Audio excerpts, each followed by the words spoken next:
a minor glitch in the beginning, but I think now we are good to start. So, for those who don't know, I am running a cohort based course on no code tools with AirTribe, which is a platform to run CBCs. And we are almost finishing our last week. And for the same CBC, we wanted Preetam to come and talk to the cohort because Preetam has been using no code tools since 2018, if I'm correct. And he has not just used it for his personal use, but also for his startup, which is Delight Chat. He's the CEO of Delight Chat. But I let Preetam talk more about it. So over to you. Hey everyone. Thank you so much for taking out the time. And thank you, Aditi. Thank you for letting me be a part of this. Thank you, Dhaval, Navneet, for inviting me and being patient with me. Thank you so much. Uh, Everyone, welcome. Initially, I thought I was going to give you an introductory tool to Webflow. Turns out you already have an intro tool. So Aditi said, show things that uh, are a little more advanced that they can expect to be that you could expect to be doing along the way if you adopt tools, no code tools like Webflow, and make it part of your work or projects that you're building. And that will be the theme of today's talk. Just before we enter that, quick, short, a brief about me. I've been working with startups pretty much since I graduated in 2015.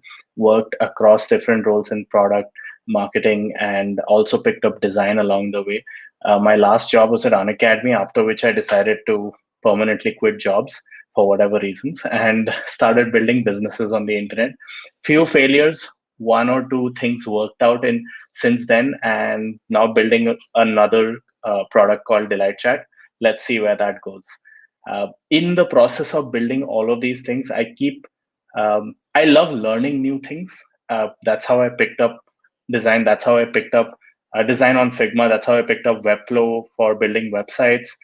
And I learned a little bit of React and front end JavaScript, HTML, CSS when I was really bored and I just wanted to do something new. So I just enjoy learning new things, but in the process, you discover some tools that you add to your toolkit and you start using them for everything else you do in the future. So Webflow is one such tool that I added to my toolkit in 2018 when I used it for a product I was building back then and I needed a landing page.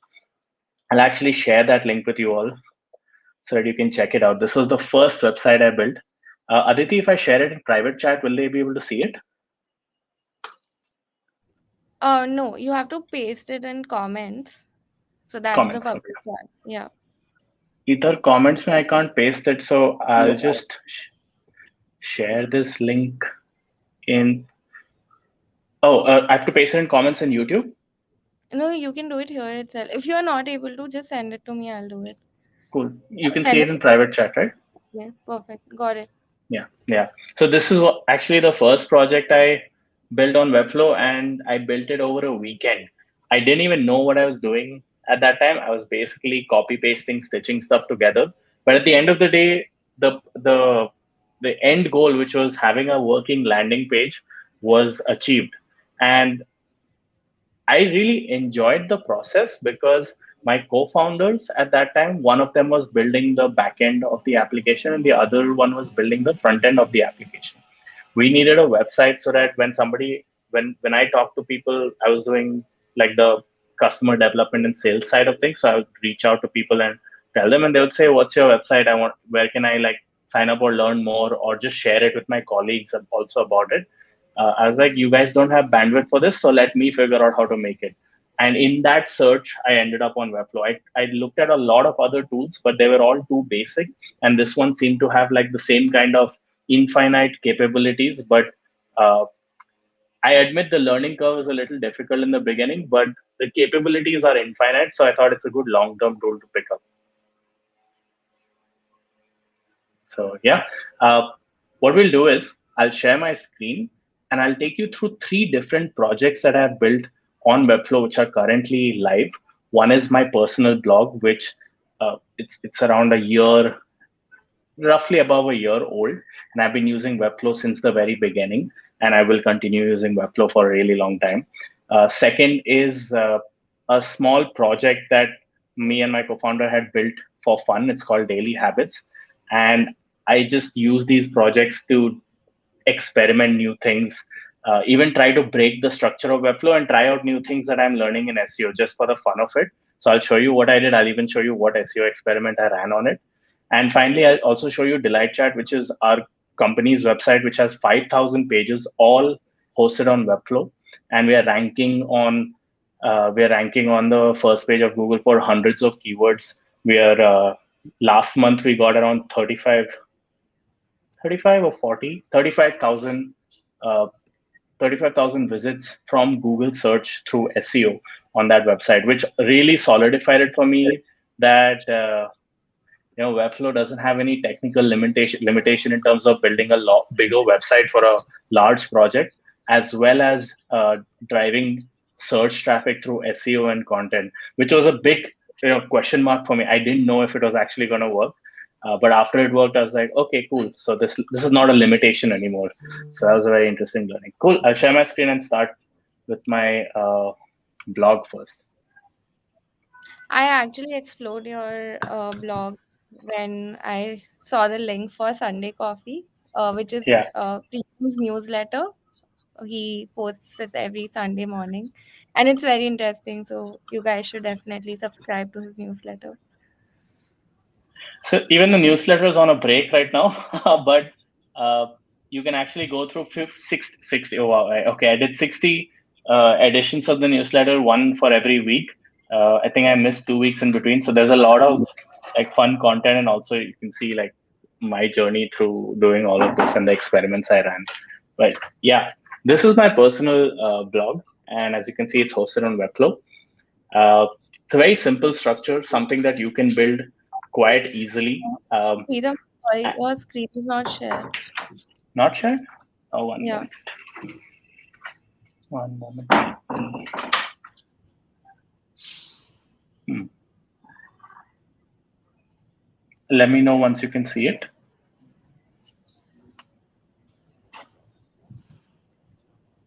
No. Not yet. Um, Okay. Let me.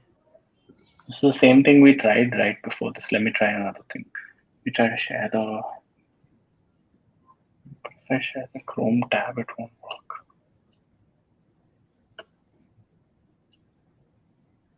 Hmm. okay, What about now? just 1 second. Yeah. Okay. Yeah. Can everybody see? Yes. Okay. Great. So yeah, this is my personal blog. I'll show you how the blog looks here and also what went in Webflow to build it. It's really, really simple. Everything is really straightforward, which is why I wanted to show this first. You have your navigation and your content basically. And I guess this is like probably the only complex part of the whole thing. Uh, I think Aditi told me you're already aware of CMS, the collections. So this is basically a CMS collection with a blog. Very simple, very straightforward. I've done a little bit of stuff here and there, which you all can also do. For example, let me take a post where I might have done that. Yeah, let me just take this post. This table of contents is actually generated dynamically in a post wherever I switch this toggle. This table of content gets generated, and it takes all the headings, the H2s, and automatically pre-fills them and also links it to them. I can share this link with someone. So you can do like cool stuff like this without involving anybody else. Basically, I thought of I need a table of content. I went and said Webflow TOC. That's what apparently people search for. TOC's table of content. I found a bunch of articles, started reading them, started implementing some of them, and one of them actually worked. I don't know what code was used. I copy pasted a lot of code till it worked, and thankfully it works. So then I put a toggle behind it, and now whenever the toggle is on, a table of contents shows up. So yeah, this is a basic Webflow project. If you were to create your own personal blog, you'll have a very simple structure like this, a page where you have your title, you have your content. Uh, so let me take this post itself, the same post. You have your title, you have your content. That's it. Uh, and I created this blog from scratch, a version of this blog from scratch for another live stream, which you can actually check out. I've created a series of videos for it if you're interested. It took about 60 minutes to create a blog like this from scratch. Uh, Wow. by that, I mean we took an empty canvas, and on an empty canvas, we built the whole thing. I can even, the project is actually live, so you can access it. Let me open the actual link for it. Yeah. So this is a version of my blog where obviously I didn't make everything. I didn't style it exactly like this, but I brought it close where there is a navigation element. There is a blog. There's blog CMS content. All of this. Even created this section in 60 minutes. Now, I've spent enough time with Webflow that I can do this in 60 minutes because I know what to do. But none of the things that I did were like a big barrier or a challenge.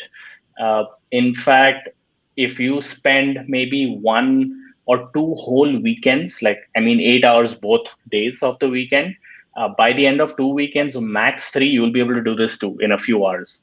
Because you'll know everything that is involved in building something like this. It's a one-time learning curve. It is a sharp learning curve, but it's a one-time learning curve. In that same live stream that I did, I ended up building another website because it got over very quickly. I thought it'll take 2 hours. It got over in 1 hour. So I created this landing page, and this landing page took about 30 minutes to create from scratch on an empty canvas again. This is the only part that took a little bit of time because I started styling it, but rest of it just took like 30 minutes to build. And again, I wasn't sure when I started building it that can I make a landing page that looks decent, that has features left, right, voila. And I wanted to create a pricing one, but decided not to do it.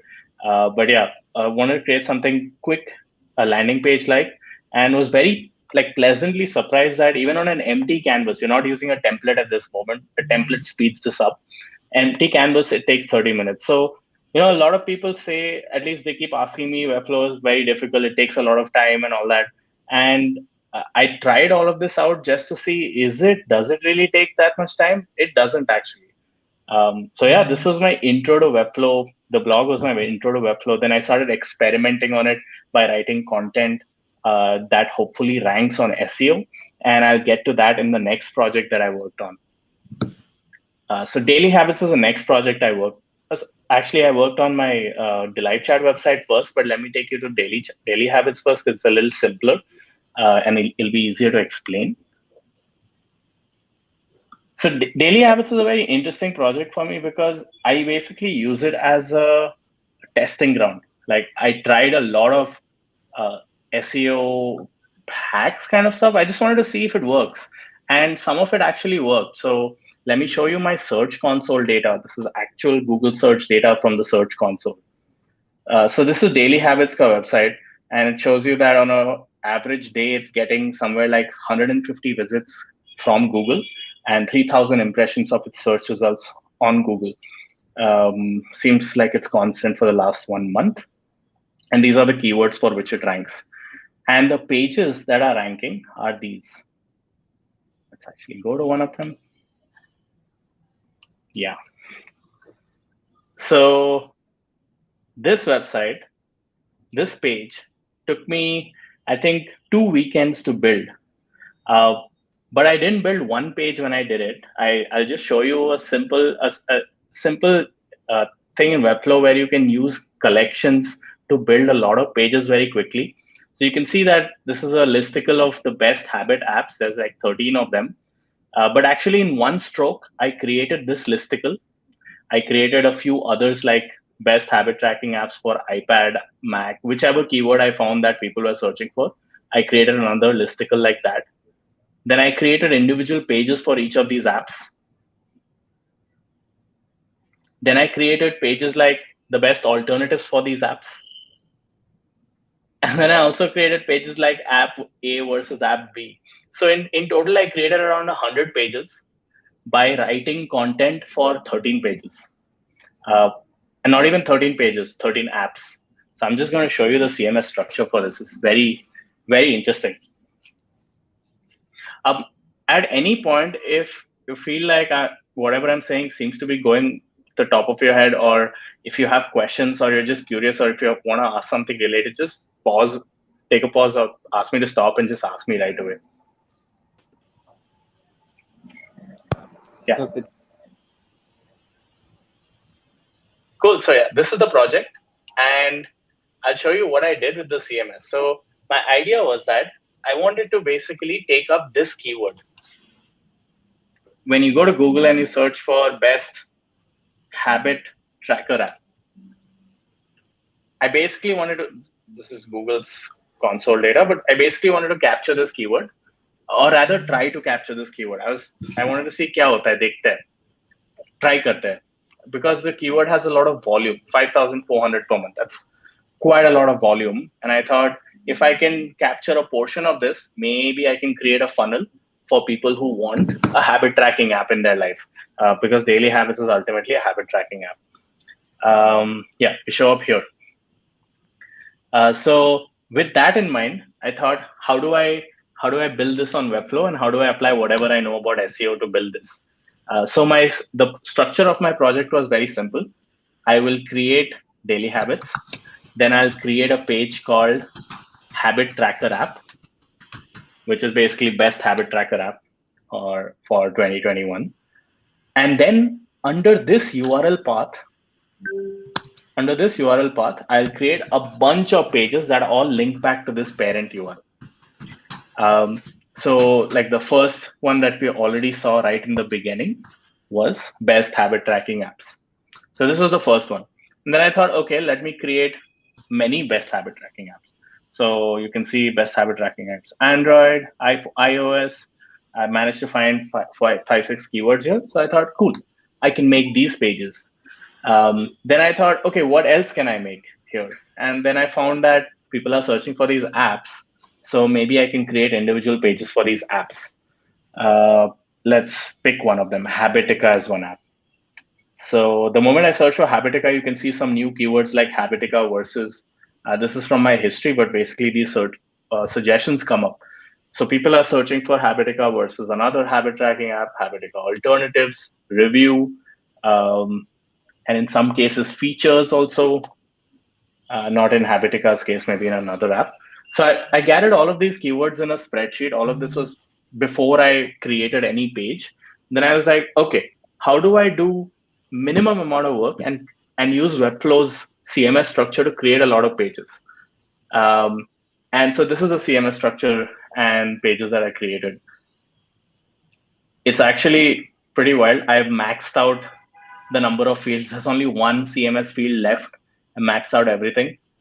Like I said, I was just experimenting. And yeah, this was the first piece of content. I took one of the apps and I created all of this structure around the title of the app, the description of the app features, the app review, whatever content related to the app. By that, I mean this content. So I created this content. I had to obviously manually capture it from somewhere, and I noted it down here. Now, what I wanted to do, I'm a very lazy person, is how do I use Webflow structure to use this content again and again in various pages? So that's where there's a concept in Webflow called, let me show you the exact one. Yeah, it's called reference fields. You can also do multi-reference or single reference, but basically it's a reference field. What that means is that a single entry in a CMS, like this one, the one we were looking at, this entry can be referenced or can reference other entries. For example, these are the 13 apps. So I created the content for these 13 apps in these pages and I captured them here. Then I created a new page called Best Habit Tracking Apps. And Best Habit Tracking Apps basically calls the content of all of these pages within it. This part is unique to this Best Habit Tracking App page, this page ka beginning ka content. This part is unique. But the rest of it, all of this, all I had to do was just call the app names, Like if I remove this, I can just search for a entry and I can add it here. So I just call the app names and this whole page got generated. The same thing for the other pages. Like if I wanted to do Habitify alternatives, I created a similar multi-reference where this content was about Habitify and its alternatives. And then this part was simply referencing its alternatives. So let's take a look. Yeah, so this is the Habitify alternative CMS entry. And you can see that it basically references, I'm using multiple references here. I can understand this might be getting complex, but yeah, I'm basically referencing all its competitor apps, and the result is simple. They all show up here. Yep. So all of these apps that I mentioned here, they'll all show up here. What are the best alternatives to Habitify? Habitbull 1, 2, 3, 4, 5, 6, 7, 8. And these are basically these ones. If I just remove one and add one and I hit publish, it's going to change immediately over here. So it was really fun doing this uh, because I did something like this in a more complex version on in Delight Chat's website, using which we ended up creating 5,000 different pages in the website. Uh, but I was like very intrigued to find out, can I push Webflow to its limits, and can I build something? Can I build a lot of content?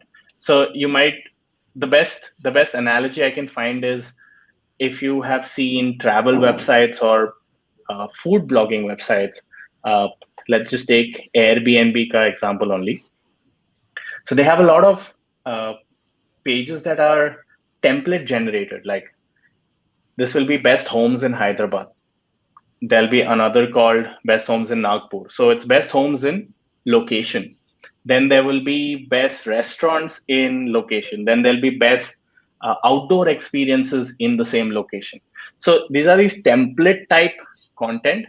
And if you have the content, you can use this template to scale it to a large amount. Like Airbnb has hundreds of thousands of pages. And while Webflow can't help you build hundreds of thousands of pages, there's a hard limit of 10,000 right now. You can actually build projects like these without code, without a single engineer in place, but just simply using this tool and being a little bit creative with how to use it. Yeah, I'll take a pause here. If anybody has questions about this, about the multi-reference field, about creating a lot of pages of content uh, from one piece of one source.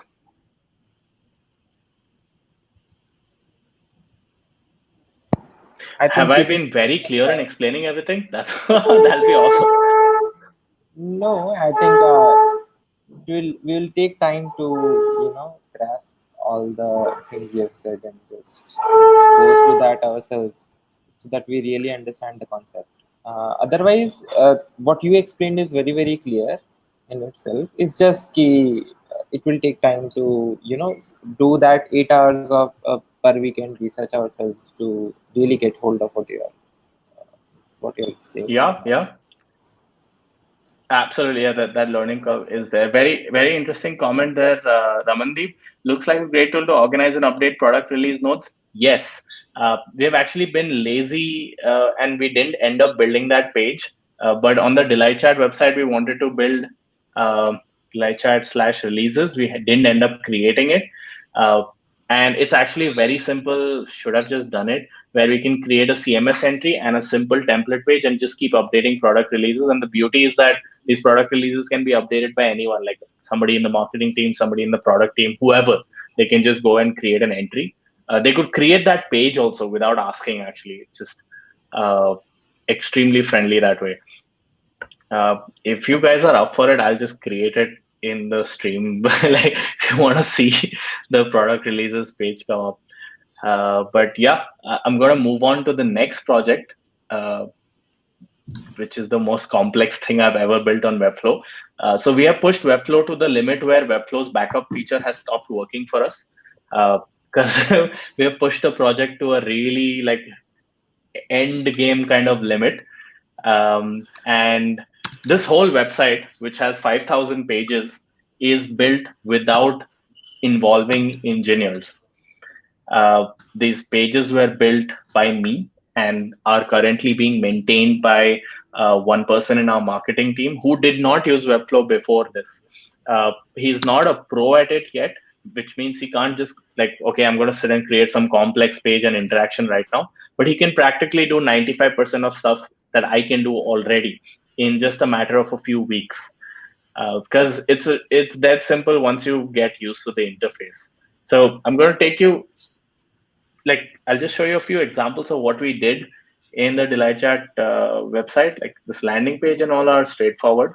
थोड़ा सा effort लगता है styling में, but you can always build it. Uh, One thing I'm really proud of is the help center page.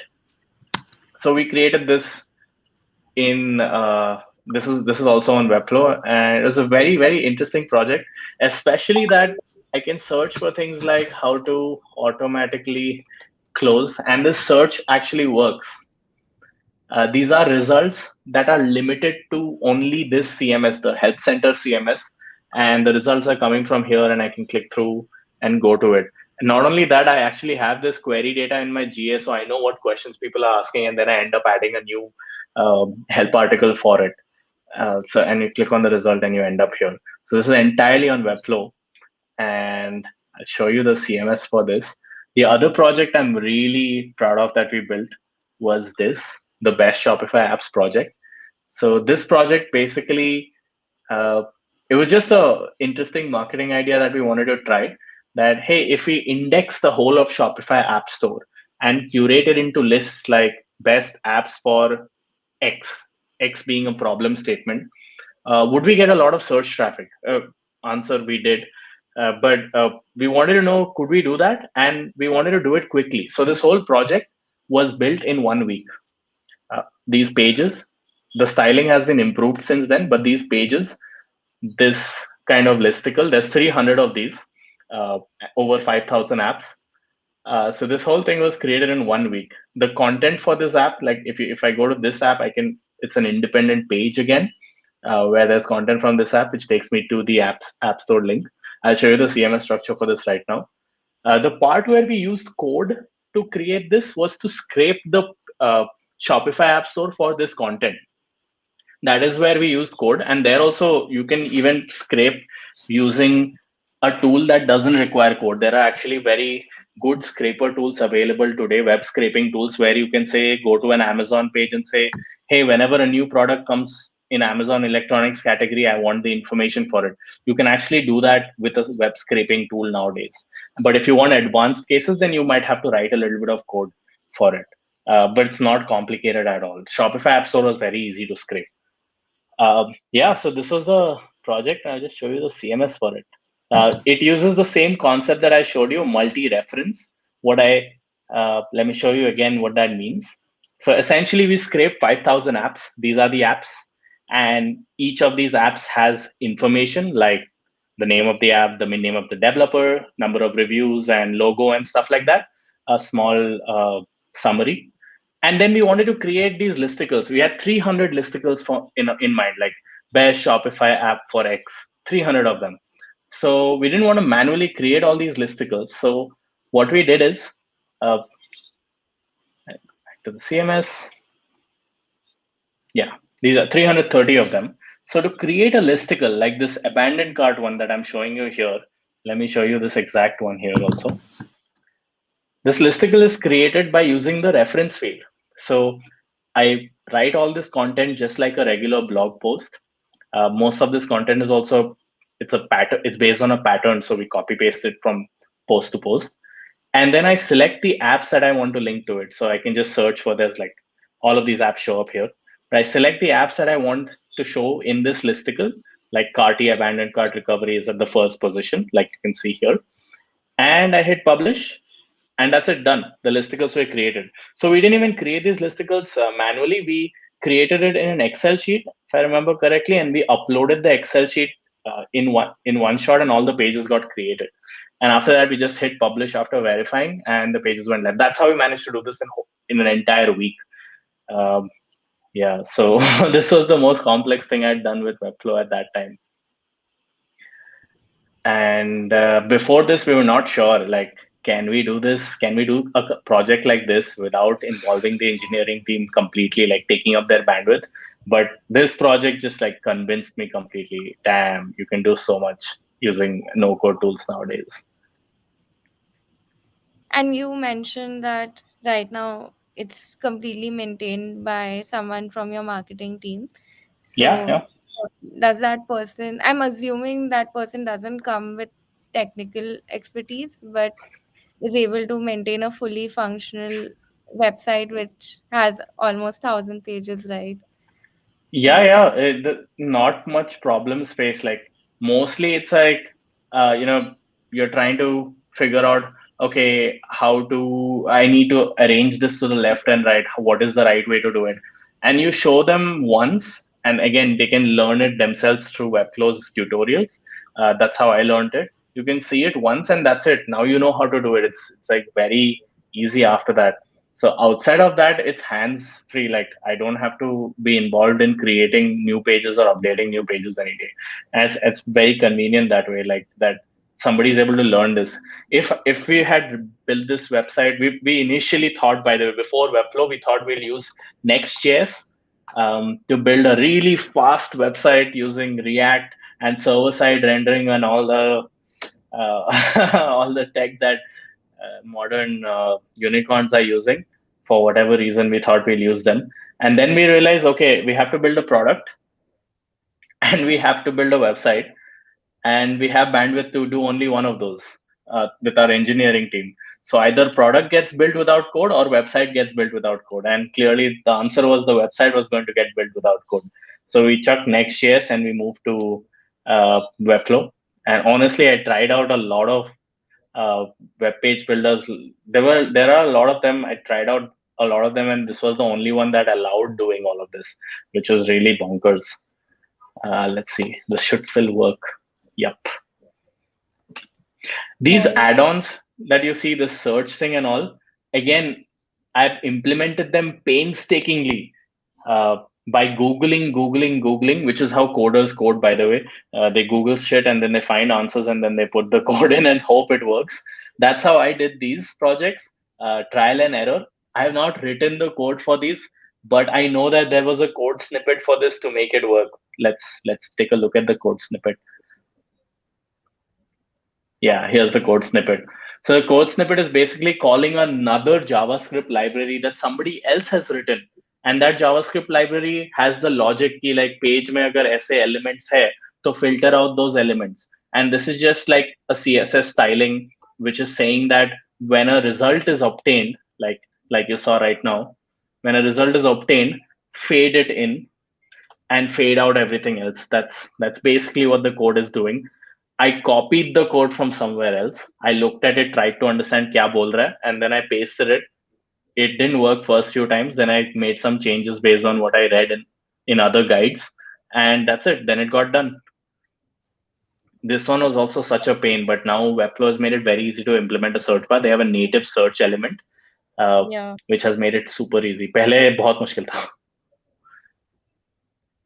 Uh, So yeah, you said you search. decided to go ahead with, Webflow. What was that one reason that led you to decide Webflow, and like when were you actually sure that this is something you'll continue working on instead Yeah. of switching later on as you grow?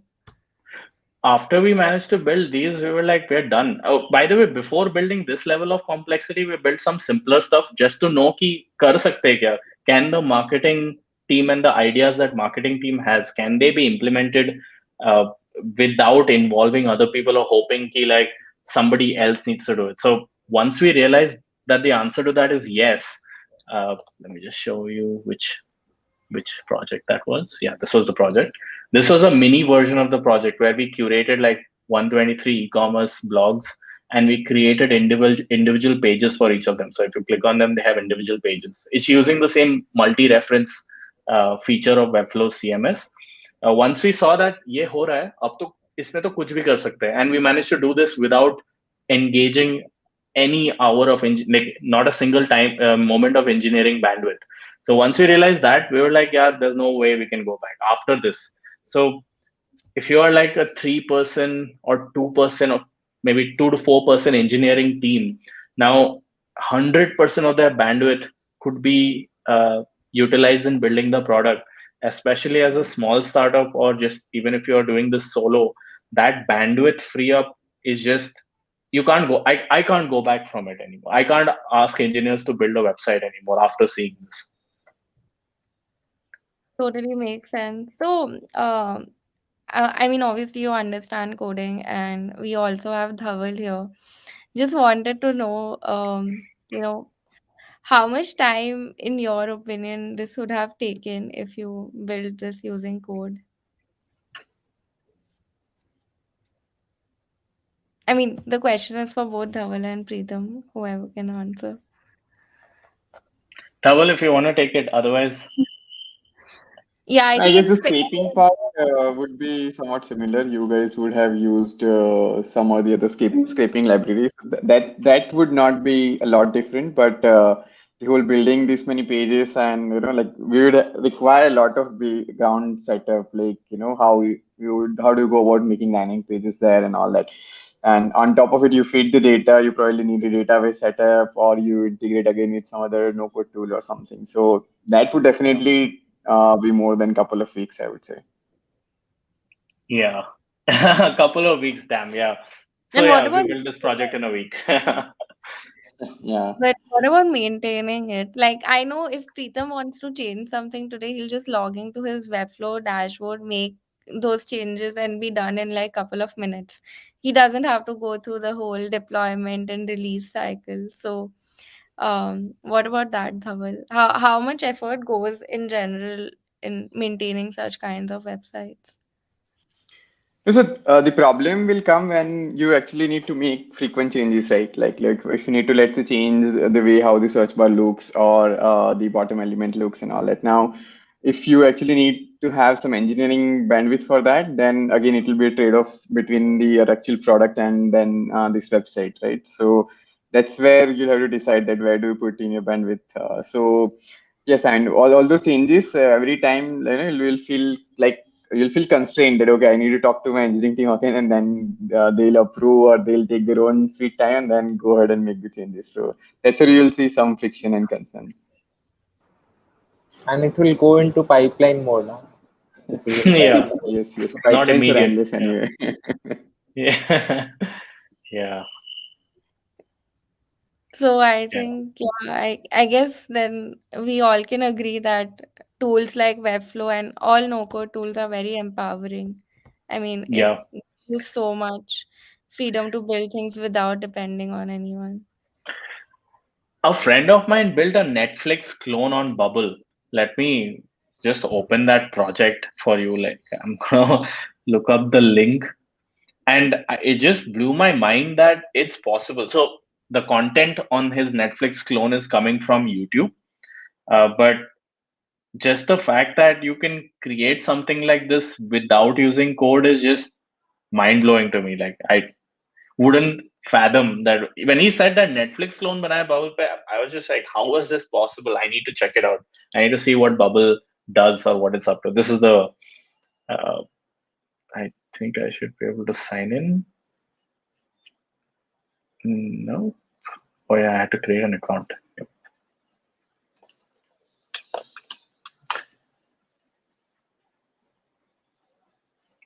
that better be the password.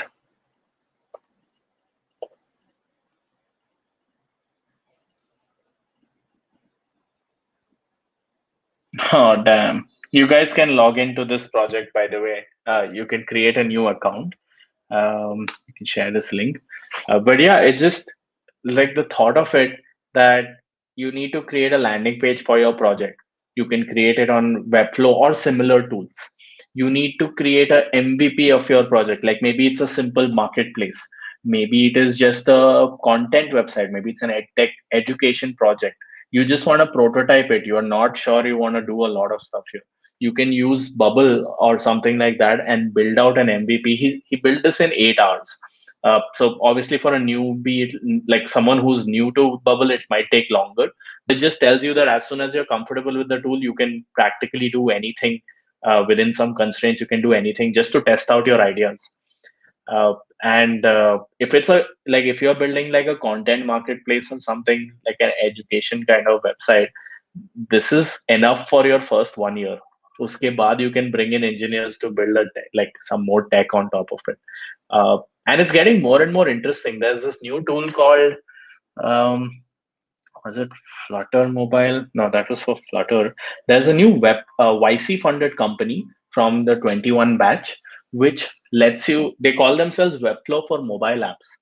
So now you can build content driven mobile apps without involving any code and publish it whenever you want. Like Glide already does that, but it's severely limited. That's why I like Webflow क्योंकि limit नहीं करता तुम्हारे imagination को मुझे ये बनाना है तो बना सकते हो. This tool, if I find it, I'll share it. But if you just look up YC Webflow for mobile apps, let me just search for that. It should show up.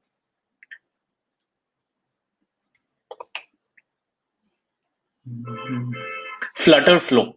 It's Flutter Flow only. Yeah, they use Google's Flutter framework, but it's a no-code tool, so you can build it without actually writing code. Was it Flutter Flow? Not sure. I'll share the link with you guys when I find it. Preetam, what are the other tools apart from Webflow you use regularly? I use Zapier, but I have not used it extensively. Like I feel bad for not using it extensively. Like a very simple recent example I was sharing with Aditi earlier is every time a new brand books a demo on Calendly, I need my team, especially the salesperson, to find out about it. So I used Zapier to connect Calendly. So Calendly से Zapier में जाता है. Then from Zapier it comes to Slack, and I decide which details to show up and it comes up in the demo bookings channel. So now did this. It took 10 minutes to set up. And after I set this, I was like, what are the other 100 things I could do that will save me a moment of time and just can happen automatically? So Zapier is like one killer thing all of you should explore. You can start using it in your day-to-day job only. Maybe you made an entry in an Excel sheet and some report has to be generated. Zapier can do that. Or maybe you updated data in app A, but app B should maintain a record, or a spreadsheet should maintain a record for it. Zapier. There's another one that is a little more powerful for more advanced cases like Integromat. So they also connect a lot of apps from A to B. So you do something here and something else will happen there. Definitely want to explore those kind of apps. So this one is more around automation. It's basically freeing up your time, but what you're doing is technically writing a Python script to do your task for you automatically. But Zapier is the Python script. तुमने Python भी नहीं लिखा, अपने आप हो गया. Aditi covered Zapier. Aditi, we are familiar. Aditi covered that. Yeah, should definitely. I want to spend more time on Zapier and just find out what else I can do. So yeah, there's two classes of no-code tools: the ones that automate and the ones that is liberate the right word, democratize. So earlier you needed an engineering team to build a website for a startup, and then it got easier, and now you don't need an engineering team to build a website for a startup. So the two classes of no-code tools, one of them democratizes. More people can do the same thing.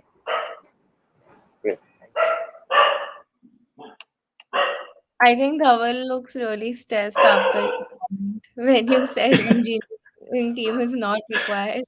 He was actually stressed. No, it's actually good for engineering teams also. No engineer wants to sit and make a website. They're like, this is the most boring thing, but you have to spend that time. So It's not it's a challenge. win-win. Yeah. Yeah, there's no challenge. Unless you're building Stripe-like website, there's no challenge. Yeah. But also, I feel like a lot of PMs and designers can benefit from this because PMs have a lot of ideas. They want to be able to demonstrate those ideas, but now they are like, designer ka resource kab milega, engineer ka resource kab milega. But now using a no-code tool, you could create like a prototype that gives you a feel of what your idea is, and you could put it together in a matter of 2-3 hours, and then go and demonstrate it to people like, hey, this is what I'm talking about, and here, click here to experience it, or just check it out here. Here's how it looks. It was not possible before, and even for designers, like designers can conceptualize and create, but they're not able to take things to production. But a tool like Webflow allows someone to design a beautiful website and then actually make it live without waiting on anyone else, or without explaining to the engineer, yes, CSS property important, and that's where most of the work goes. Why is this font size not correct? Why is this margin not correct? Why is this not center aligned? That is half the bandwidth gone right there, and communicating all of that. All of that has disappeared now because the content creator is itself the producer of it. Yeah, very true. What do you think about like the possibilities? I mean, obviously we saw that you made a very extensive website for the light chart which has like 1,000 pages, but there is still a notion that these tools don't scale. No code is only limited for specific use cases. So what is your take on that? Like, since you have used multiple tools, do you think that it has improved from what, like, no code space, how it has grown from what it was, say, half a decade ago? Yeah, And half a decade ago, it was a baby. Like it was barely there. It was a idea. Okay, no code will democratize and automate and stuff. Today, it's there. Like after like the next website I build is just going to be on Webflow. The next time I need a Slack integration, it's going to come from Zapier. I'm not going to ask my co-founder or some engineering person in the team to even look at it. So now the tooling has become strong enough. Again, it's not a general purpose tool. You can't do everything with it, but a lot of defined cases are getting democratized like this. I came across, and this tooling will keep improving. For example, there's this new tool I came across called Softer. I've shared the link here, Softr. And Softer is like they have built a no-code tool for a very specific end goal. They're saying, are you building a online community? Are you building an online marketplace? Are you building a portal for your clients or something like that? Only for these cases, use software. You can do it without code. So I feel like all these, obviously, if they created a tool, that means there's a large enough use case for this, that people are building such pages for their clients or for their niche communities and stuff like that. So take up all of these cases uh, and organize them, or uh, by their business opportunity. No code will come over, or some tool will come over and say, hey, now you can do this without depending on anyone. मैंने simple बना दिया. You don't have to write a single line of code. In fact, I will give you a template, one click, ready. Go modify it based on what you want. It's just, this was not possible 5 years ago, 5, 6 years ago. I think the tools were very raw. They had a lot of promise, but they had not delivered. Now, today, it makes no sense to not use them. It saves too much time. yeah, I think the basic idea is just that these are all known problems. Why would you spend someone to build it from scratch when someone has already solved it? So just make it easy to customize. That is the promise of code and Stack Overflow. So the whole promise is that if a problem has been solved in and the code has been written to solve that problem, then ideal world, very ideal world, nobody else should solve the same problem. They should use the same snippet of code. It should be reused. And now, obviously, that's not the case, but it happens to a large extent. These tools are doing the same thing. Like somebody wants to connect their Google Sheets to uh, some other app. One person did it. Now everybody else can benefit from it without doing the same work. Yeah, very true. Cool. Should we take up more questions? Or is there anything else that we wanted to cover?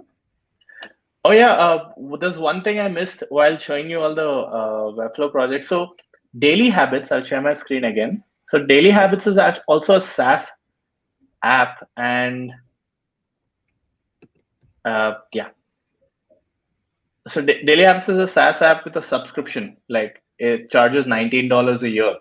And me and my co-founder, we were like, we don't want to implement Stripe. We don't want to deal with any code for this, the collecting payments. So how do we do it without code? So we used Gumroad. Uh, One second, the page. Yeah.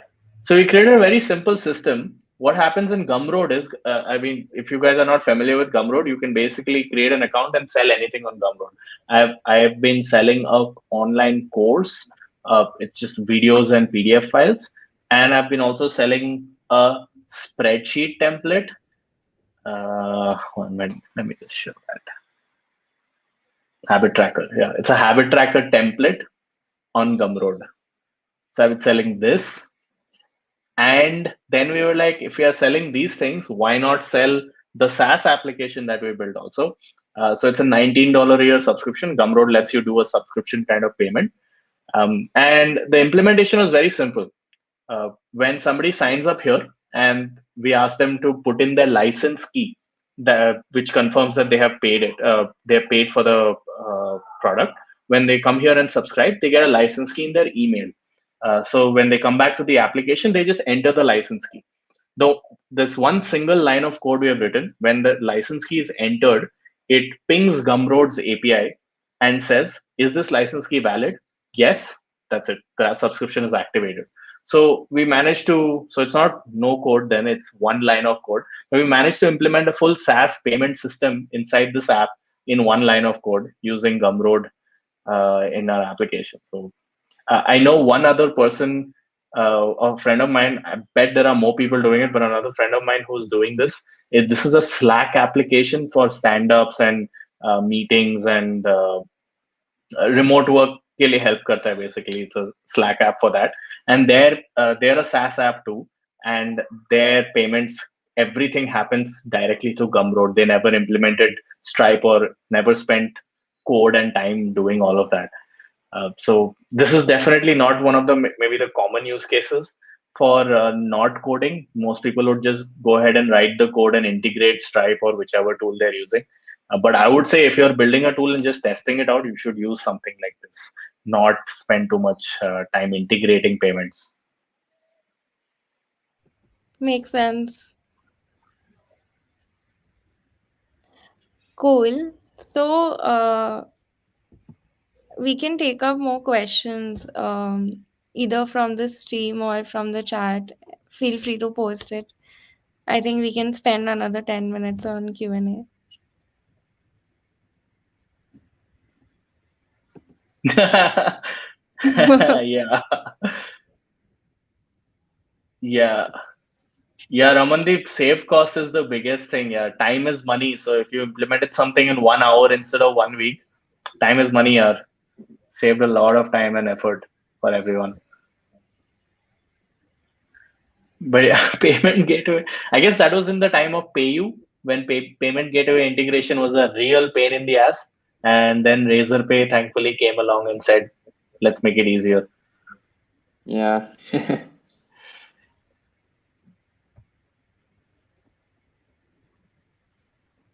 Cool. I think we have Kriti, Anuj, and Saurabh and Nishit in the stream. Guys, any questions?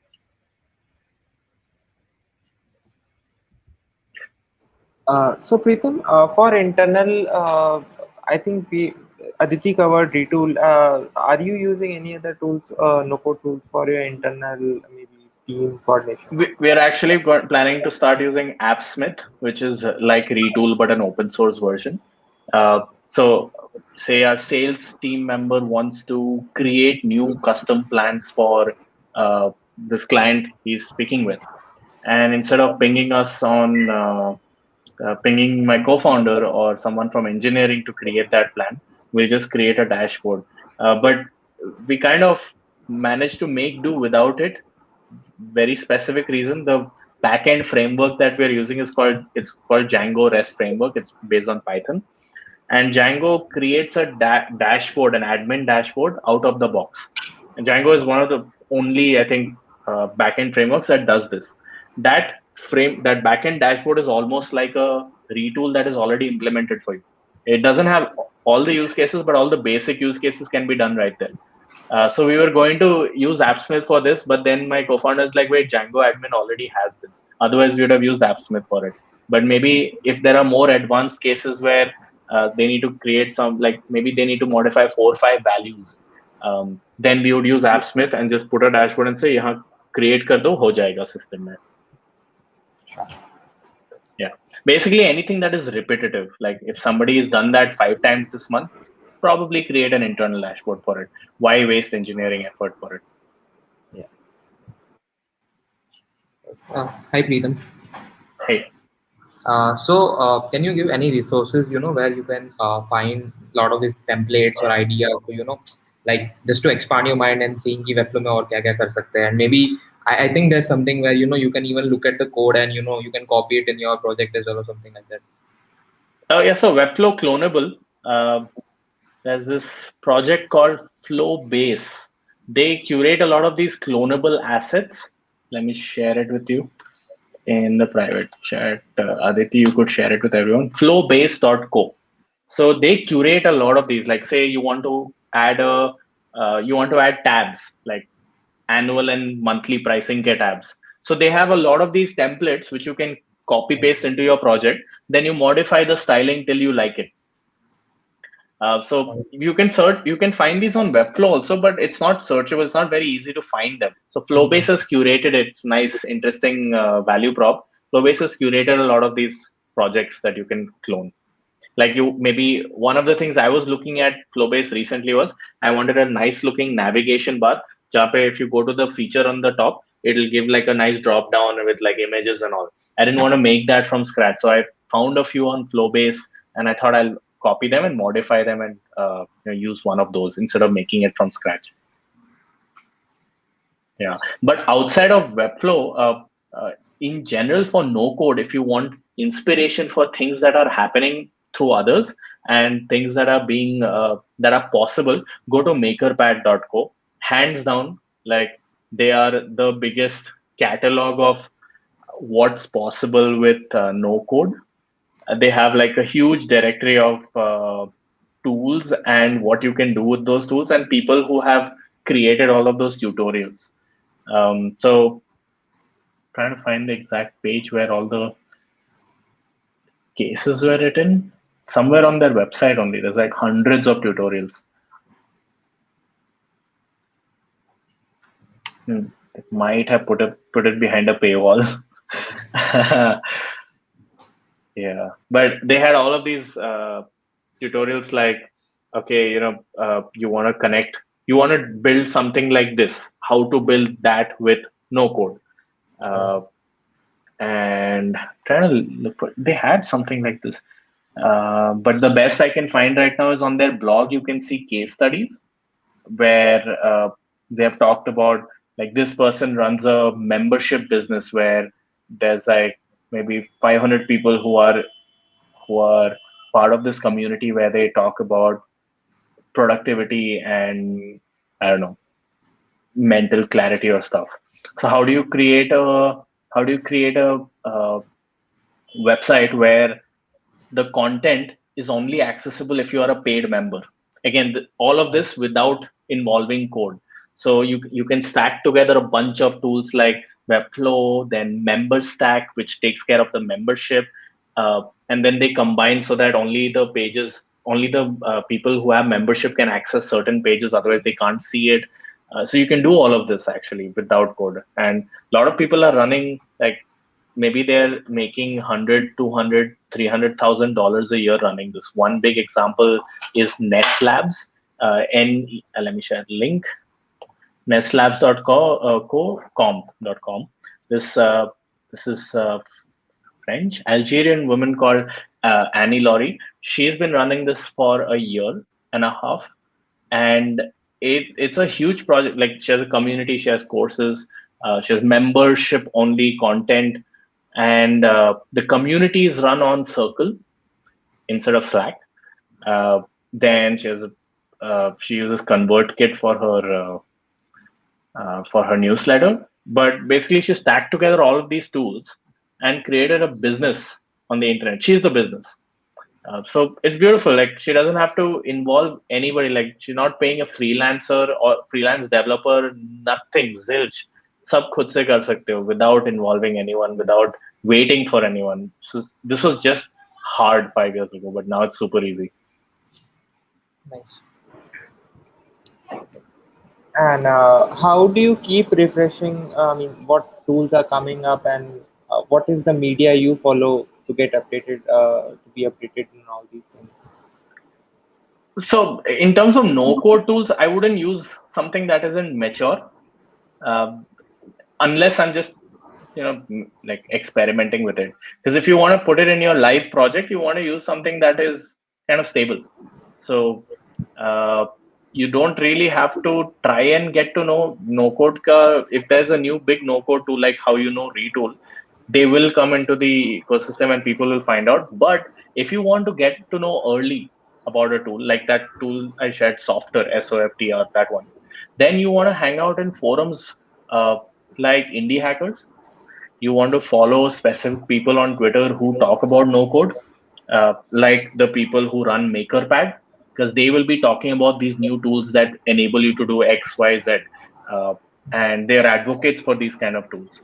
So if you want to be at the forefront of it, you want to follow a forum. Even MakerPad has a forum, I think. And then you want to follow people on Twitter who are actively talking about no code. They'll be sharing new tools that are really helpful. Okay, thank you.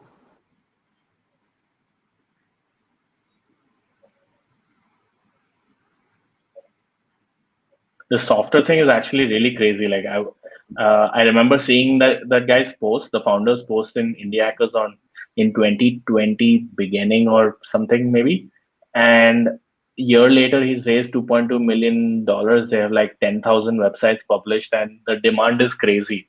So who would have thought? And then I go to his website, I look at all the use cases, and I was like, wow, there's a huge market for this. Apparently, a lot of people are doing this, and they managed to find it. They managed to productize it into a no-code tool.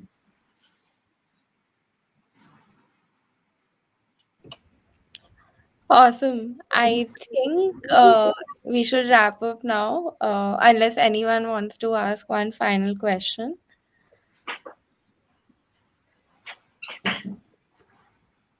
Cool. So I guess yeah, let's wrap up. Thank you so much, people, for doing this.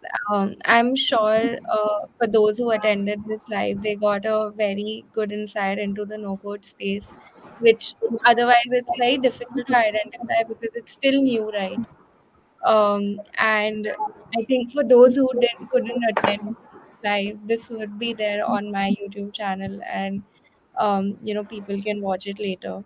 And I'll definitely Yeah, share it on LinkedIn and Twitter so that anyone who missed it but was interested in this topic can, um, you know, watch this. And you guys can also reach out to me or Preetam, or in fact any of the learners of this first cohort, because by end of this course, I think everyone would know um, a lot about no code tools to help others. So feel free to reach out to any one of us. Thanks, Pritam. That was, I mean, I have to go through these recordings again to actually capture 100% of what you just. absolutely. Pick one problem that you have and try to solve it with a no-code tool. That's a starting point. Then before you know it, you are being called into CBCs to talk about it. So, so pick one tool and get started on it. That's a good one. Okay. Thank All you. right. Thank you. Have a great evening, everyone. Thank you. Thanks, everyone. Thanks for joining. Bye. Good night.